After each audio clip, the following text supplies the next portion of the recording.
Bonjour à toutes et à tous et bienvenue dans ce nouveau décryptage. Aujourd'hui, on va s'attaquer à une situation qui sur le papier a tout l'air d'un véritable casse-tête. Comment est-ce qu'on fait pour prouver un harcèlement moral au travail quand tout se passe absolument à huis clos?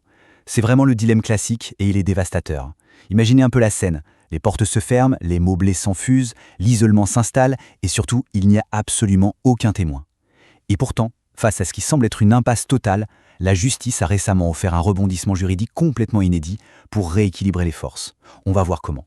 Alors comment on va naviguer là-dedans? C'est très simple. Au programme, on commence avec le défi de la preuve, ensuite on verra l'aïkido social en action, on abordera ensuite ce fameux rebondissement qui est le recours à la preuve déloyale et on terminera sur la balance des droits. Allez, c'est parti.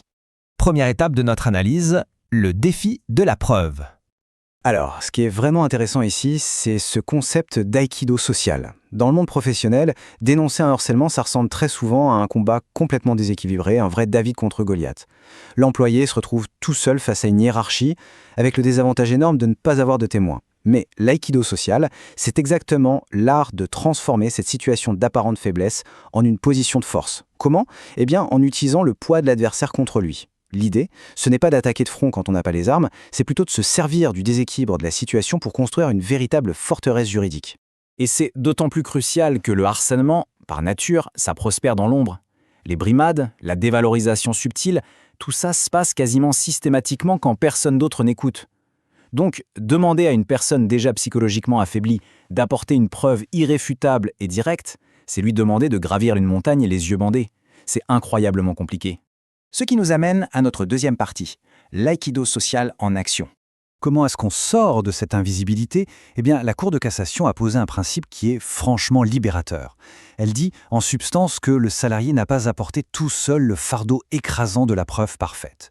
Ce n'est pas à la victime de faire tout le travail de la justice. Son rôle au départ, c'est simplement de présenter des faits qui laissent supposer l'existence d'un harcèlement. En clair, il suffit de rendre la chose plausible, de semer un doute légitime.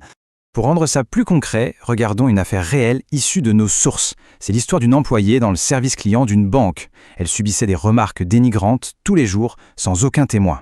Eh bien, elle a construit sa défense méthodiquement. Elle a commencé à tenir un journal intime, ultra précis, avec les dates, les heures et les mots exacts de son manager. Elle a précieusement conservé les traces de ses consultations médicales pour anxiété. Elle a envoyé des emails à ses collègues pour acter sa détresse et a tout documenté quand on a commencé à la mettre sur la touche et à modifier ses conditions de travail. Donc, le point crucial ici, c'est la construction de ce qu'on appelle un faisceau d'indices. Si on prend son petit carnet tout seul ou juste un certificat médical isolé, ça ne suffit pas.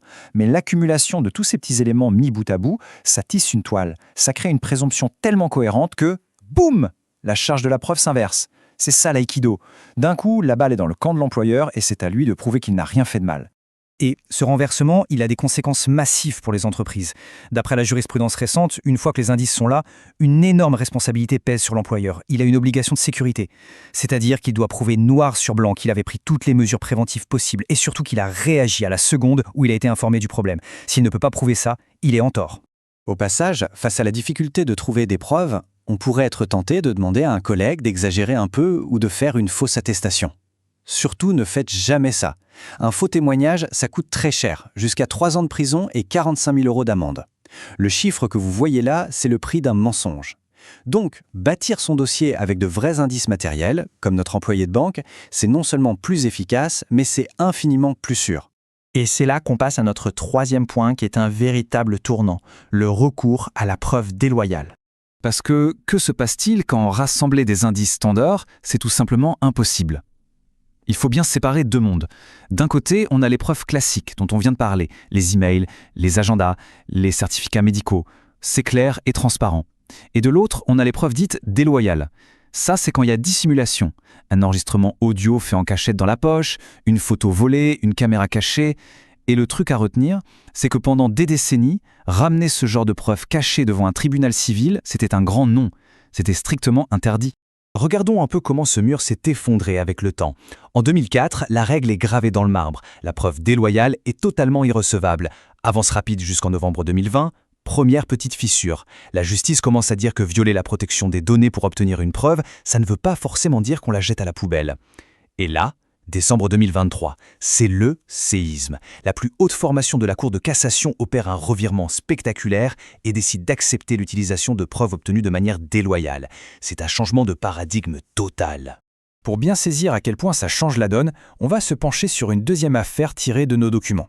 C'est l'histoire d'un ouvrier en situation de handicap dans une usine. Il se faisait humilier constamment par son responsable. Mais la perversité du truc, c'est que le manager ne le faisait que pendant des entretiens en tête-à-tête, huis clos parfait. L'ouvrier a fait tout ce qu'il fallait. Il a alerté les RH, la médecine du travail, rien n'a bougé. Il n'avait strictement aucune preuve classique à apporter. Alors, arrivé au bout du bout, il a tenté le tout pour le tout, le geste ultime d'aïkido social. Il a mis son téléphone dans sa poche et il a enregistré secrètement une conversation particulièrement violente. C'était littéralement sa seule planche de salut. Et le plus fou, c'est que grâce à ce fameux revirement de jurisprudence de 2023, le tribunal a validé cet enregistrement. Ils l'ont accepté comme preuve recevable et ça a fait basculer toute l'affaire. Ce qui nous amène tout naturellement à notre dernière partie, la balance des droits. Parce que, évidemment, accepter qu'on s'enregistre en cachette au boulot, ça pose un dilemme absolument gigantesque pour les juges. Ils sont face à deux chemins très glissants. D'un côté, rejeter la preuve, parce qu'elle a été obtenue en trichant et que ça bafoue la vie privée. De l'autre, l'admettre, parce que si on la rejette, on étouffe la vérité et on détruit toute chance de procès équitable pour la victime. C'est un vrai travail d'équilibriste. Alors comment font-ils pour ne pas transformer les entreprises en zone d'espionnage généralisée? Ils appliquent un test hyper strict en 2 étapes. Étape 1, est-ce que cette preuve déloyale, cet enregistrement secret, était absolument indispensable? Dans l'affaire de l'ouvrier, oui, car tous les autres recours avaient échoué. Étape 2, est-ce que l'atteinte à la vie privée est strictement proportionnée? Là encore, oui, puisque l'enregistrement se limitait purement au cadre professionnel, dans les murs de l'usine, sans déborder sur la vie personnelle du manager. En fin de compte, ce revirement juridique redéfinit totalement les règles du jeu. L'aïkido social a désormais un véritable arsenal légal pour inverser les dynamiques de pouvoir. Mais ça nous laisse avec une vraie question philosophique pour terminer ce décryptage. Face à des abus qui se cachent derrière des portes closes, comment est-ce qu'on dose l'éthique? Entre le respect absolu de la vie privée d'un côté et le besoin viscéral de faire éclater la vérité de l'autre, où se trouve la vraie limite de la justice? C'est le grand défi du monde du travail de demain. Merci de m'avoir accompagné dans cette analyse et à très vite pour explorer de nouveaux sujets.